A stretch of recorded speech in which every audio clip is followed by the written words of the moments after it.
In the morning.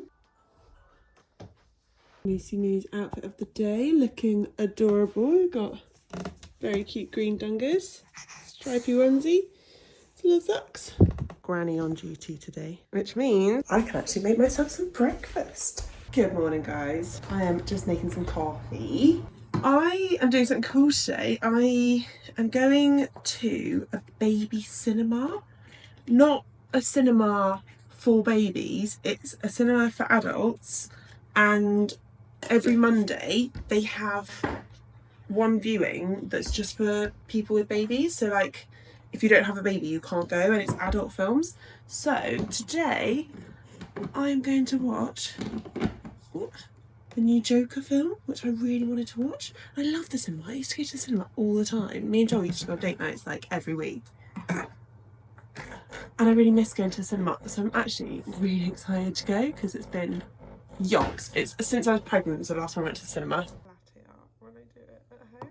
Whee! The sun's kind of out, which isn't what I wanted. I swear for a cinema day, you want it always to be like a little bit rainy, a little bit misty. I'm gonna go check it out and then I'll know for the rest of winter if it's any good and where it is and all that stuff. So I quite like having my little solo adventures with Lucy Moo. I've actually had a much better, touch wood, couple of nights of sleep. So the past 3 nights, I've changed what I've been doing and his sleep has been so much better. So before, he'd go down at kind of 8:30, 9, and then he'd wake up at like 12, 1, 3, 4, 5:30, 6:30, 7, and just be kind of awake for the day then. And it was just, no one was getting a sleep and it was awful. And then he's in the thick of the 4-month sleep regression. And it's the worst. If you've got a baby, you will know how horrible the 4-month sleep regression is. And it's basically when they learn their circadian rhythm and go through like the full sleep cycle rather than just light and deep sleep or something. So I've changed what I've been doing and it has made all the difference. So I always used to feed him to sleep and I didn't really know that that was a problem. You know, I was like, oh, it's just, you know, it's nice, isn't it? And what I've stopped doing is stopped feeding him to sleep. So whereas before I'd get him ready for bed, I'd do bath, book, go into our room where his crib is and feed him and wait for him to fall asleep and then put him down. What I do now is I feed him before his bath. So he's had his dinner, and then we'll go in for a bath and then have a book and then I put him down to sleep. And it's hard work to get him to just go to sleep. Like you have to go up and like shush him and soothing him a lot and then kind of like leave him to it. And you know, it's a lot of work, but when he does then go to sleep, he stays asleep. He wakes up at 1, he kind of stirs, so I pop a dummy in and like calm him down, soothe him, and then he goes back to sleep till 4. And then at 4, what I used to do is just, you know, wake up kind of bleary-eyed, bring him into the bed and feed him, then put him back in his crib, and then he'd wake up half an hour later and I'd do the same. But what I've been doing now is at 4, when he stirs, I've been making him wake up properly, like fully. So I'll take him into the nursery, put the lights on, strip him, like change his nappy, wake him up, and then feed him, try and keep him awake, and then put him down awake. And apparently what I learned is that whatever and wherever they get to sleep, so whether that's shushing or feeding or on your lap or wherever it is, when they wake up 45 minutes later to go into their next cycle of sleep, that's where and how they expect to go back to sleep. So if you feed them to sleep, 45 minutes later when they wake up, they expect to be fed to sleep again. And if they're not feeding, they'll wake up. This is what I've learned. And like using that logic has helped us get to this. And now when he goes back down at 4, he sleeps through until like 7:30, which is amazing. So I'm hoping that it's not a fluke and that we're like working our way out of the regression. So if anyone's in the same boat, it gets better, and try doing that if that helps. It's worked for us, it might work for someone else. And if you have had a bad night with a baby, I pray your nap times are peaceful and your coffee is strong. Right, this is one of the tastiest baked oats recipes I've come up with in a while. It's a strawberry shortcake and it's delicious. I'm going to film it tomorrow and share the recipe with you guys on my blog because it's so, so good. Can you record? I know. Ready? Peekaboo! Steady! Just out with the pooch and the baby. I get so confused. Who's that said? With this weather, like it's raining and it's sunny. I want either a nice, crisp, bright autumn day or like a cosy rainy day, but not both. It's annoying.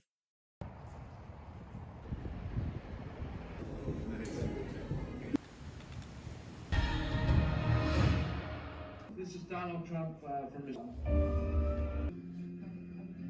We're just walking back to the car after watching Joker. First of all, the setup in that cinema was amazing.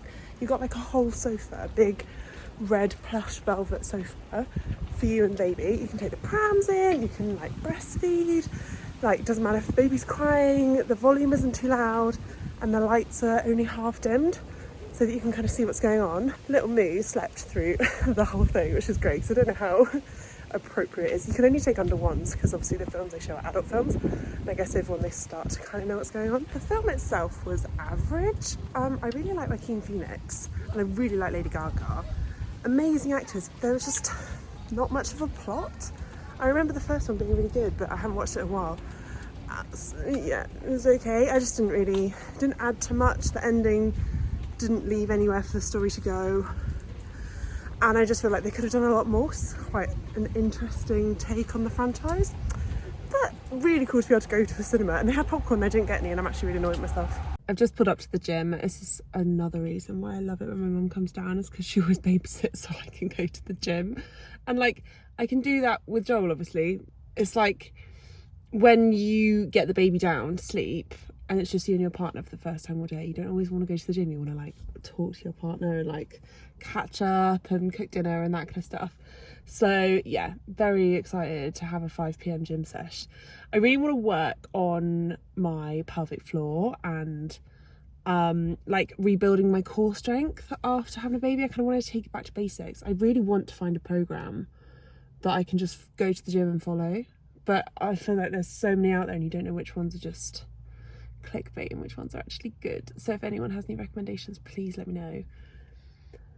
I think for now I'm just going to do a little bit of cardio, but nothing heavy impact. I'm going to do some pelvic floor stretching and then some lower core, like deep core work, and then maybe a bit of upper body is my plan. But I haven't got long and I really want to shower. It's the only time I get to shower in peace is when I shower at the gym. There's no baby sat in his bouncer watching me wash my hair. Back from the gym with freshly washed hair and everything, which is just the best feeling. Look at the state of my house. All this laundry. How does one tiny human make so much laundry? I swear with laundry, it like only takes a couple of days to wash it all. Oh, someone's awake. And then it takes 7 to 10 business days to put any of it away. It's like, it's so hard to put it away. Why is it so hard to put laundry away? Like, it feels so productive putting a load on. And then you actually have to put it all away. Adulting at its finest, I guess. Just putting some dinner together. I think we're going to have noodles because we don't have a lot of food. We need to get better at actually doing a weekly shop. Yes, we do. So we're going to make ourselves some noodles. I might put him in the carrier because he's just woken up from a nap, which means he's going to be extra cuddly. And I need to cook us some food. What I found, we've got some ginger, carrots, some tofu, mushrooms, spring onion, some noodles, and some stuff to make a sauce. And I've got a little kombucha as well, which is very nice.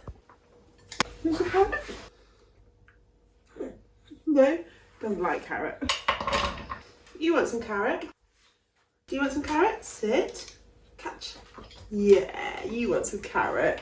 Very simple but very delicious din. So I did a whole block of tofu because I need some protein because I have not eaten enough today, with some mushrooms, carrots, ginger, and then I made like a sticky sauce with soy sauce, teriyaki, rice wine vinegar, mirin, and then had some rice noodles underneath and topped with some spring onion, sriracha mayo and sesame seeds. Yum. Baby is a little bit asleep, not really. Got some Nush yogurt and we're watching Outer Banks. I'm gonna call it there, guys. Thank you ever so much for watching. Don't forget to like and subscribe. This is what I was talking about, by the way, with the whole them getting themselves to sleep thing. It's a lot of this noise and just letting them figure it out and knowing when to step in. But yeah, don't forget to like and subscribe, and I'll see you in the next one.